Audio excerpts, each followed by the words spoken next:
This thing is so confusing this offseason in terms of the money, who's available. Nobody's saying anything out there on the open market. It's really wait-and-see mode. I got to see what happens with Kuminga, because that's the first domino. They got to figure it out. Is he here or is he gone? So the latest, Bonte, I don't know if you heard, I guess, Sam Amick reporting that the Kings might have some interest in Jonathan Kuminga, huh? The Kangs? Yeah, we'll see. We'll see. I mean, it's lion season right now. There's a lot of rumors swirling.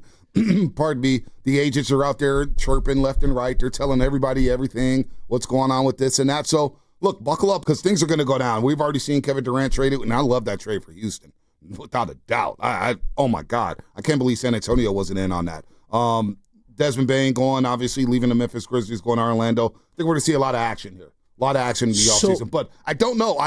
To be honest with you, I know. Look, when we started the offseason, you asked me, Shasky, what's the chance of Kuminga coming back? What do you think? And I said there's a 90% chance he's gone. Because I was thinking from a Kuminga prism, saying why would he want to come back to this situation when it's obvious that he wants to help lead a team? He doesn't want to be a role player. He thinks he's better than that. So I have a hard time seeing Kuminga coming back into this locker room knowing that. Like, think about that. If Kuminga's saying, hey, man, I want guaranteed 30 minutes. I want a guaranteed role. I want to be one of the guys. Steve Kerr's trying to win games on a day-to-day basis. He'll start you for 2 weeks and then DNP you for the next 2 weeks. So I still don't see a scenario in which Kuminga's back on this roster. And that's where things kick off. Here's where I find that difficult. Like, on the surface, makes total sense from Kuminga not being here. But trading him away, how do you get more athletic? How do you get more dynamic on the perimeter defensively? How do you put pressure on the rim offensively? Right. How do you get more scoring? Right. Like, they've got so many holes. Yep.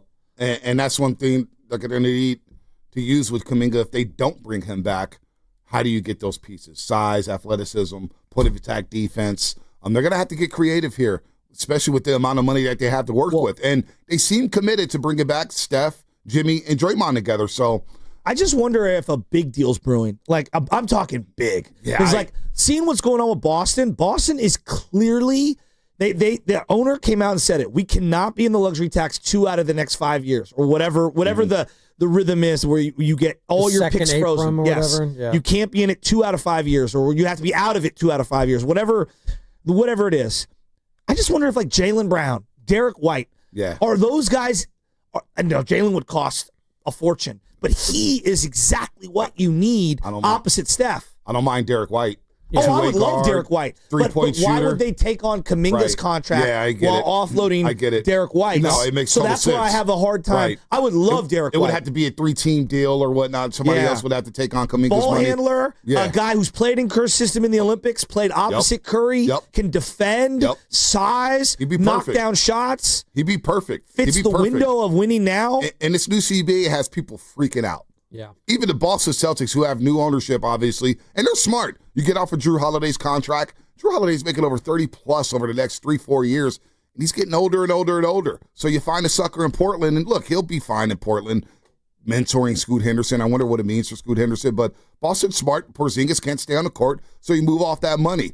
I don't know how the Warriors do that. I don't even know who's available. Like, this thing is so confusing this offseason in terms of the money, who's available. Nobody's saying anything out there on the open market. So I don't know. Like, I didn't know Desmond Bain was available. No one did. Yeah. Nobody, we kind of knew Kevin Durant was going to get traded, but I didn't know Houston was going to be able to get rid of Jalen Green and Dillon Brooks. Are you kidding me? They kept Jabari Smith Jr., Shane Boone, and Amen Thompson, and you gave up some second-round picks for Kevin Durant? Are you kidding me? Kevin Durant averaged 26 last year and shot 43% from the three-point line. So it's all confusing, and that's why I think this offseason for me, it's really wait-and-see mode. I got to see what happens with Kuminga, because that's the first domino. They got to figure it out. Is he here or is he gone? And if he's here, then how do you build the best roster with him? Forget his point of view. Forget whatever the locker room feels. Does Bonte Hill want him on the team to win games next year? I love Kuminga. I love Kuminga. And Slater's article the other day, I think, chronicled what you and I have been saying the last few years, Shasky. People forget his second season, when Wiggins went away for two months due to personal reasons. I thought he was averaging 12.5. He was averaging nearly 15, shooting 57%, and he was learning how to play winning basketball. He was getting better by the game.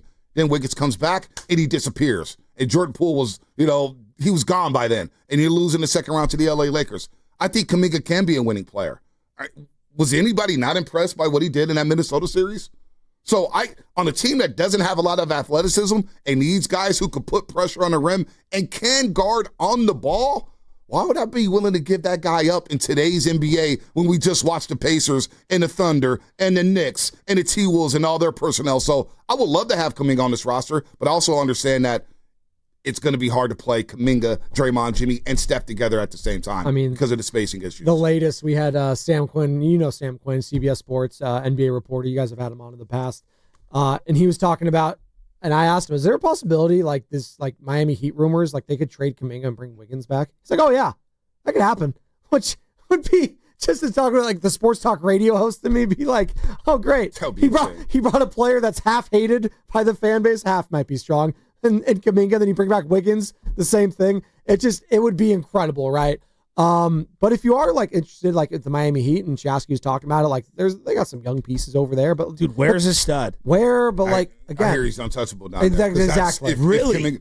Khalil Ware is a player. I love him. I even like Jovic. That's the guy. Jovic. Jovic is good. Jovic is good. We saw him down here in Chase Center when they lost that double overtime game to Sacramento. They came down to whoop the Warriors' ass twice. That chasing down in Miami. They went all bigs. Khalil Ware is a player. Yeah. He's perfect next to what they have. So, but I don't think Pat Riley's trading him. No. So, all right. Wow, there's just so many ways I want to go on this. I personally believe the path for the Warriors to have the best season next year and to like be successful this offseason, find a way to where Draymond is coming off the bench and closing every single game. I don't think they'll do it. I don't think they can accomplish it. I don't know how you spin it to him, but I think their best version is he takes on that Iguodala-like role in terms of I come off the bench and I close every game. He cannot be your starting power forward and play 35 minutes a night every game for 65, 70 games next year and think that he's going to be ready to go in the final month of the season. Well, don't you worry about that with Jimmy and Steph too? There's no doubt, but I think Draymond more than the other two because of the wear and tear of banging. Well, if you bring Kuminga back, that would be ideal because we saw that J.K. and Jimmy can play together. Like the year before, we saw that J.K. and Wiggins can play together. So I don't think, we get so fixated on starting lineups, and I get it. Some of these players do care about it. Shasky and I used to always argue all the time, Spadoni, you were here. Who cares about the starting five? Who's closing? Yeah. Who's closing? Who's playing in money time? So I think that first five, if Draymond is not starting, I think that's something you address in training camp saying, hey, Dre, we think to get the most out of this team, we're going to slide you to the Iggy role. We're going to play 25 minutes a game to preserve you over 82, and then in the playoffs we'll ramp you up where you have days off in between. I don't think it's a big deal if he does come off the bench. But I think the problem that it's done is that he has to play the 4 when he starts, right? And you don't want him playing the 5 to start a game. No. And then it forces various spacing combinations that are huge issues. His best version is when he's the small ball 5. I agree, but it takes a lot of wear and tear on him. Of course. And that's why it's got to be situational. Right, and we saw in the playoffs, he had trouble with Şengün. He had trouble with Julius Randle. This was not a good postseason for Draymond Green on the court. Let's just be honest. We got it. He's like, well, he was one of the defensive player of the year, top 3 guys. He was. And he had a better second half than he did the first half. But like my thing was the final 2 months of the year, the month of the playoffs and the month ending the year were awful. He was, and I'm not trying to just pin it all on him. I'm just saying individual matchups, he lost almost every one of them. I think the Warriors' athleticism got exposed, and that's the part of this conversation is you're going to be moving off a guy that is currently your most athletic player, and you're going to get someone at his level or better than that, or you're going to get someone older. I don't know. I don't know who's available out there. I don't know how creative you could get by replacing a Jonathan Kuminga, and it may not be a good fit. Like we've seen players. Let's not act like we've seen players, whether it's the NBA, Major League Baseball, or the NFL. When they go to another landing spot, they flourish. Maybe just the fit is not there with J.K. and Kerr. And we just all have to move on. Dennis Schroeder was not a good fit here. He goes to Detroit, he's a better fit. Yeah. This system's different for a lot of players. Here's why it's so difficult to give him up. He's significantly younger I agree. than than Schroeder. And he brings something to the table athletically and that Schroeder just doesn't bring. So, like, giving him up, you are sacrificing one of the few things that the roster doesn't have. Trust me, I'm all in on the JK train. You don't have to sell me. No, I know. I think it's a lot harder than people want to say it is. I was talking to Slater a little bit about his article yesterday at Chase, and he was like, yo, it's just a workout, and we don't, you can't get too high on these workouts. It's like, Bonte, the guy looked incredible.